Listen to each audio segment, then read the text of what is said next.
Hi, I'm Tim of the 1916 Company coming to you with my personal highlights from Geneva Watch Days 2024. Now, in the post-Basel World era, we have two pillars of new model launches. We've got Watches and Wonders Geneva in the spring, and we've got Geneva Watch Days as we enter fall. Now, this is the last call for large-scale model launches before we start to talk about GPHG auctions and pre-2025. So let's take a look at some value offerings first, because I always like to talk about watches you can buy with without too much stress in mind. So these are watches that offer a lot of features for the money, and no one really does that better than Oris. So the Oris Aquis Chronograph, it feels like something that's been around for years, but this is a new launch. 43.5 millimeters in stainless steel. It has a beautiful aqua gradient blue sunburst dial and a ceramic capped bezel to match. 300-meter diving depth, and it has one of the newly extended Power Reserve 7750 bases out there. Both Sellita, which makes variations on ETA architectures, and ETA itself have begun stretching out the Power Reserve of these legacy movements. And so here we have a Sellita base automatic based on the 7750 that now gives 62 hours of power reserve. You also get a folding clasp with an extension built in, because this is a dive watch, and a diving bezel, and I think $4,900 is really fair money for what you're getting. A timepiece like this that can be a generational product, and you're into it for under $5,000, maybe a bit less with negotiating skill. Oris scores again. I think this is an excellent entry in the Aquis line. Now, from a company that pretty much invented the idea of the tribute watch, and not in the 2000s, not in the 90s, but back in the 80s, we have Longines. It's hard to believe that the first Legend Divers from 2007 are almost vintage watches in their own right, but we've got a new Legend Diver 39 this year to continue the series. Now, the basic design prior to the tributes, that actually goes back 64 years, and this design has aged well. New for 2024 are 39mm triplets. We've got dials in terracotta, anthracite gray, and is this still a thing, green. Apparently green is still a thing, but they give you some options. And at 39mm in steel, the size is right for a vintage tribute. Not quite as petite as antiquity, but also not as big as a full-blown modern watch. Also, I think the no-date dial really keeps the faith with the enthusiast of this type of watch, and the tribute watch genre, though crowded, still rewards the absolute best entries. And there's a lot to recommend this one, because unexpected at this price point, we have COSC chronometer certification for the Legend Diver 39, and an impressive refinement that really sets it apart from a lot of its competitors in this space, which is a crowded one.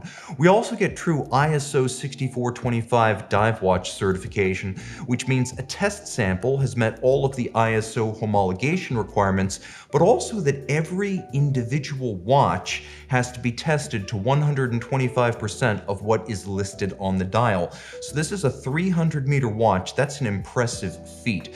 The 1960 style Irvin Piquerez super compressor case with its crown-adjusted internal rotating dive bezel remains the calling card of this design and its most distinctive feature. The movement, again, is ETA-based, but as discussed, a lot of these ETA-based architectures are starting to see extended power reserves and new features. So here we get a 72-hour or 3-day power reserve and a silicone hairspring to complement the ISO and chronometer certifications. At $3,400 with up to 5 years of warranty, it's one of Longines' most distinctive and appealing offerings. This one comes a little bit out of left field, since we don't often talk about Indian-owned watch brands, but Favre-Leuba, initially owned by Tata from 2016, and since last year owned by Ethos, one of India's largest watch dealers, Favre-Leuba arrived in Geneva with the pleasing Sea Sky Chronograph. Now, this is a hybrid of a dive watch and a pilot's watch, and I think it succeeds on both counts. A little bit like Breitling's Chronomat, but for a lot less money, the new model's reasonable 40mm size belies its appearance, which is, aesthetically at least, that of a much larger watch. The no-date dial is available in black, in brown, and in blue, with the black easily the most classical of the three offerings. It's also the beneficiary of a well-done Fotina application and a nice anti-reflective granular surfacing. The brown and the blue dials have a metallic sunburst that feels a lot more modern. I like the black right here. Each watch includes 3 scales, including a dive-style bezel, a tachymeter for speed, and a telemeter for distance. And unlike a lot of multi-scale dials, it doesn't feel too retro, and it definitely doesn't feel crowded. We also have a few vintage elements, including radially arrayed subdial numerals. We've got the broad arrow style minute hand that really plays up more with the Fotina in my opinion, and the 3-minute long distance hash marks on the minute counter. Remember, once upon a time when those were very expensive, long distance calls were billed in 3-minute increments, and that's what those little hashes mean on this watch. Motive force comes from another legacy architecture. La Jouperet, which is a manufacturer out of La Chaux-de-Fonds, much like Sellita, builds its own version of the age-old 7750. But here we've got an upgraded architecture with a high-grade balance and also a 60-hour power reserve. So this is really very attractive, and water resistance will be 100 meters, which is fine for light-duty diving and snorkeling. And while we don't quite have dollar pricing, it's going to be 3,950 Swiss francs. Right now, Swiss francs are about $1.17. So you get an estimated view of what this is going to cost, but Swiss francs, remember, sometimes they add value-added tax, so on that count, to be continued. Still, very attractive pricing. Now we hit the meat of the premium market with high-end independents and luxury group-owned brands. So as we shift from sort of value-oriented watches to the high-end, it is probably fitting that we discuss a pair, including one of each. H. Moser & C and Studio UnderdØg have combined. Moser here launches a collaborative set of watches inspired by the hip Micro brand, which trades heavily on design and color. So the set is inspired by Passion Fruit Sorbet, which is a European version of what we call sherbet here in the United States, and it's in the tradition of Studio UnderdØg's well-received Watermelon Chronograph and those like it in the model line. So this set includes a Studio UnderdØg 03 series and an Endeavor Perpetual with matching color palettes.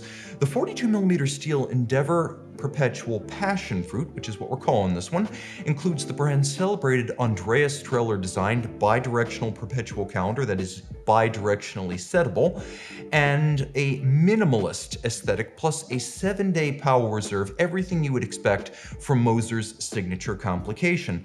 Moser reprises its unbranded signature dial with a combination of purple lacquered segments and a Granfo enamel center with a hammered texture in gradient gold.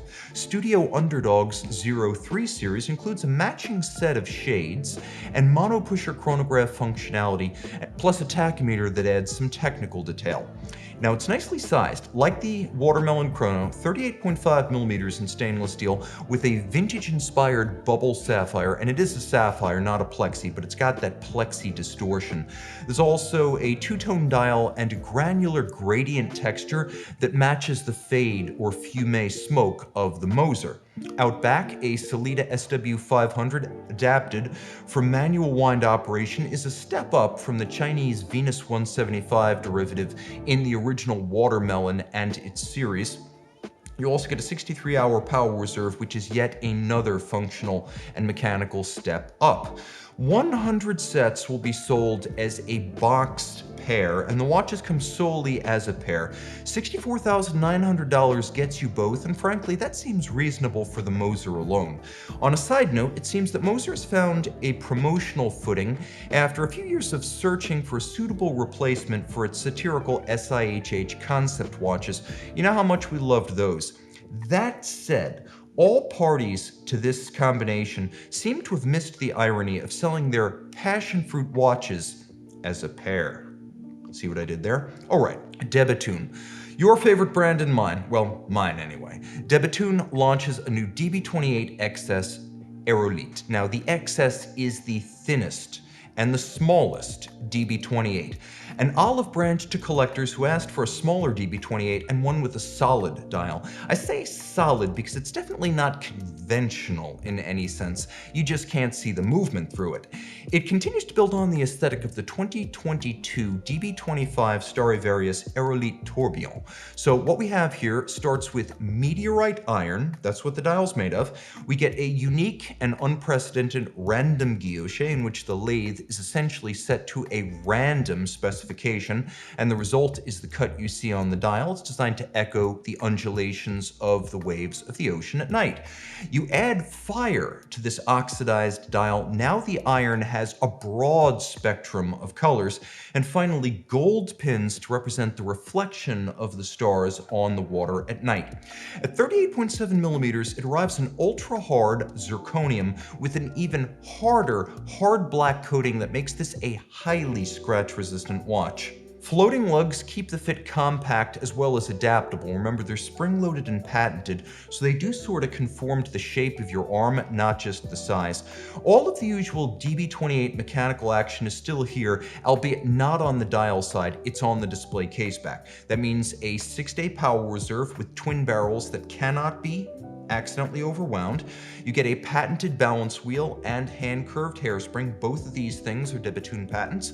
You get the triple parachute shock protection system that has been proven in pro tennis competition, both for chronometry and for durability. And finally, although it's not depicted in the press kit photos, you do have an open case back with autologerie finish, so you get to enjoy that for what you've paid. This will be $120,000 and availability will be limited per year, not to a specific number, but by production capacity. Another launch from Bethune is the DB28 XS steel wheels. This builds on both the 2018 DB28 steel wheels, which introduced the open barrel, open dial design with skeletonization, and the 2020 steel wheels Sapphire tourbillon, which gave you all of that plus a tourbillon regulator. So now this is the XS case again, which means 38.7 millimeters, but here grade 5 titanium and high polish. You have a fully skeletonized and engine-turned barrel bridge, which is effectively the dial in this treatment of the DB28, plus mainspring barrels that are open. Those are the titular steel wheels. It's technically identical to the Aérolite in terms of specification, but worlds removed in terms of the look. It's more of a traditional DB28 aesthetic with all the action on the dial side, albeit in a smaller and thinner package. We also have a mirror polished plate over the base of the movement, so you get this wonderful radiant glow reflecting back at you. It's going to be $90,000, and as with the Aérolite, it will be limited by production capacity. Technically speaking, the next watch might be one of the most interesting at Geneva Watch Days this year or any. The Armin Strom Dual-Time GMT Resonance First Edition. So what is it?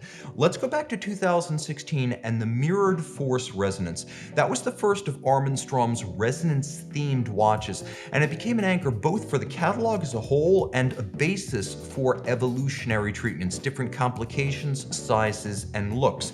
It is now a dual-time watch, which is a logical extension of having two independent power sources, drivetrains, and oscillators. The heart of the system here is again the controversial resonance clutch spring, which links physically the geometrically equal but horizontally opposed flat hairsprings. Now, a critic who, shall we say, invents and makes things, once questioned to me whether a physical connection of hairsprings is consistent with a true resonance watch. That's a fair objection, and he knew of what he spoke.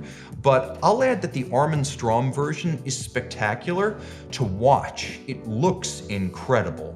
While traditional energy scavenging and physically uncoupled resonance watches are a little bit more cerebral and abstract, they don't look as cool as they really are. The Armin Strom is awesome. Now, 39 millimeters in white gold. That is a key dimension because when you look at a picture of this watch, you assume it is much larger than it really is. And the packaging is a wonderful confluence of engineering on the one hand and architecture on the other. Even many beautifully finished movements that have anglage, bevels, black polish, stripes, granular surfacing, they often fail to achieve architectural beauty, which includes other factors like layout, scale, and shapes. This movement has engineering, decoration, and architecture. It's a home run. Armin Strom detail, especially detail finish, tends to be very, very good because that's where the brand got its start. So I have high expectations for the actual finish of this movement once I get an example in my hands. The dual time resonance has a double 42-hour power reserve, independently settable time zones with day-night indicators, 6 position adjustment, and it launches on the 15th anniversary of the first manufacture movement from Armin Strom. So this is an important milestone for the company. Now the watch is expensive at $120,700, but only 25 are going to be made, and its Edition 1 status confers a 10-year warranty. This is important because that is probably the longest standard warranty in the industry. Unless you count a few questionable lifetime warranty offers, 10 years has got you straight up covered, probably through the watch's first service as well. Okay, next up comes something you might not be expecting in the horlogerie section. This is Frederique Constant. Stay with me. We're talking about the classic Moonphase date Malachite. It's everything the name implies. Thank you, FC, for proving that Malachite has fans outside of Piaget. This is a solid stainless steel 40mm offering that is unremarkable in that respect, but it elevates itself into the stratosphere with a solid Malachite disc dial that is purposely and perfectly, I mean, this thing is an absolute dream, but it's lapped, it's cut, it's situated, and it's paired with a very romantic Moonphase coaxial with the date indicator. I am almost at a loss for words because we don't see Malachite dials very often, and this is not a generic Malachite dial. This is a great one. Applied indices and the complication impart depth often missing from FC dials, and the transformation is stunning. Having a little bit of depth from the hands to the indices to the dial to the Moonphase gives this watch the impression of something that costs tens of thousands of dollars, which is important because it really does cost that much. Malachite is a rich, natural, and varied material that ensures each of these 36 pieces, and that will be as many as they make, they will each be unique. No two dials will be the same. If you love the color green, but have any doubts at all about whether our current crop of green dials will survive the turbulence of changing tastes and fashion, get this Frederique Constant and stop worrying. This is truly the future-proof green dial of our era. The watch is less about the movement, and it's worth mentioning, I guess, that the caliber is automatic, made in-house, and has a 3-day power reserve. But again, less about the movement. 3 days of power reserve is great, but no longer exceptional. I think it's the fact that they make it themselves, it's balanced in its appearance, and you probably just don't have to think about it. You're not going to want to show anyone the movement. This is a watch that's all about the dial, and that's good, because you can't wear them upside down. Frederique Constant has big ambitions to move up market, and this watch reflects that sea change. At 30,000 euros, this isn't an easy choice given Frederique Constant's long-time budget reputation, but keep an open mind. Between hand-finished movements, exotic monoblock oscillators, and high complications, there are exciting things happening at Frederique Constant these days. In 10 years, FC could become the next Grand Seiko, a true luxury label that successfully transcended its price-conscious origins. Okay, Massena Lab. A design incubator founded by longtime and leading collector William Massena. It's only 6 years old. That said, it's the senior partner in the 2024 Albishorn Massena Lab Maxigraph collaboration. Albishorn, driven by La Jouperet and Solide veteran, longtime developer Sébastien Chalmontet, it is a 2024 debutante at Geneva Watch Days, and it is a new brand for 2024. If you're gearing up to watch the 37th America's Cup, this watch is for you. Essentially, it's a what-if watch, a thought experiment. Think of the MB&F legacy machines. The idea is to answer the hypothetical question, what if an MB&F wristwatch were made in the late 19th century? Essentially, the era cited by so much steampunk fiction. Well, that's the idea behind the legacy machine. The idea behind the Maxigraph is, What if a 21st century style regatta timer were built for use during the late 1930s, and this watch is exactly what you would get? Aside from the highly technical aesthetic, which includes a timing bezel and massively sectored concentric scales on the dial itself, the focal point is a 10-minute countdown chronograph at 7 o'clock and a running indicator, which is to say stopped or operating, that you'll find at 4 o'clock on the dial. Now, as with all regatta timers, the goal is a precise countdown to the start of a match, which is one race within a series of sailboat races, a regatta. Mechanically, it's a monopusher chronograph with a movement not specified but likely Sellita-based, given Chalmonte's background. It's a modified caliber that offers 64 hours of automatic winding power reserve.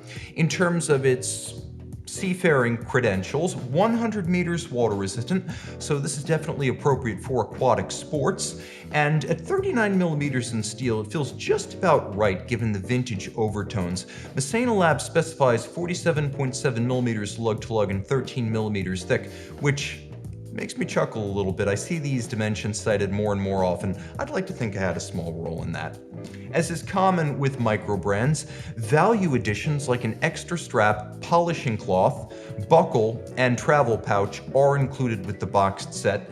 And I should mention, for those who wonder whether 39 millimeters is enough for their wrist, it's not quite as petite as it sounds. It's a 39 millimeter case, but the bezel at its extremity is 41.7 millimeters across, so it wears about the way a 41 millimeter Navitimer would wear.